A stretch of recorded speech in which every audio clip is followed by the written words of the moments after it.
And Russian and Ukrainian forces remain engaged in heavy fighting in the east of the country and in northern suburbs of the capital city, Kyiv. Ukraine's president is calling on the West to do more as many Ukrainians desperately try to get out of their country. But some are just staying put as the outnumbered Ukrainian military holds off the Russian onslaught. For now, Matt Ingram has more. Smoke was still rising from the rubble this morning after Russian rockets slammed into this apartment building in Kyiv overnight. Oksana Golenko says the explosion shattered the window and threw her across her bedroom. Her daughter Katya defiantly sings Ukraine's national anthem as she cleans the glass. The building is one of at least 33 civilian sites attacked by Russian shelling and airstrikes.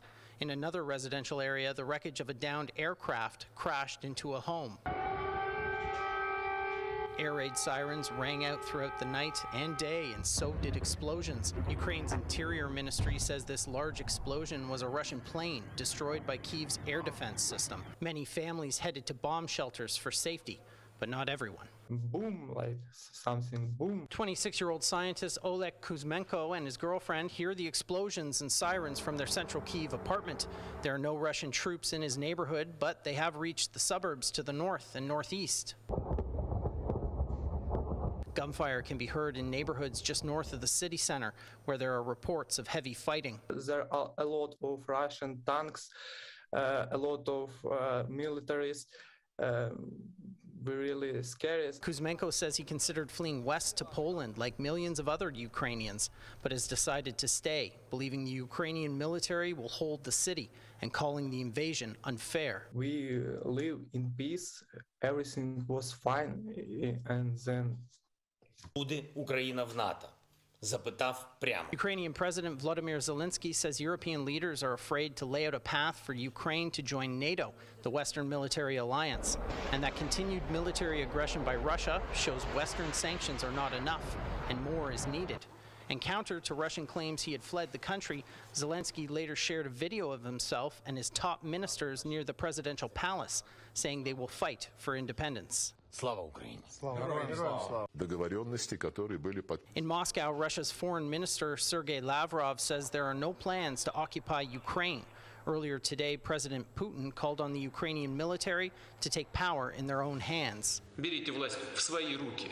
A spokesman for the Kremlin says Russia is prepared to send a delegation to Belarus for talks with Ukraine. Zelensky has said many times he is open to speaking with the Russians, but peace remains far away as the Ukrainian government offers weapons to any citizen willing to fight, and images of destruction flood in from the eastern front lines. In Donetsk and Luhansk, where shelling destroyed these buildings. In Kherson, where abandoned Ukrainian military vehicles are all that is left after a battle for this key bridge. In Kharkiv, where explosions light the city and soldiers stand guard amid burnt-out tanks and dead bodies. And caught in the middle are millions of civilians like Oleg, who don't want war. I just want to live in peace. I want to do science. I want to program.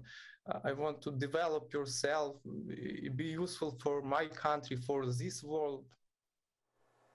I asked Oleg what he will do if the city loses electricity or is overtaken by the Russians. He says he is worried about that, but doesn't really know what he'll do, concerned he would be unable to escape the fighting. The Russian and Ukrainian militaries claim they have inflicted heavy casualties against each other, but the actual number of dead is unknown.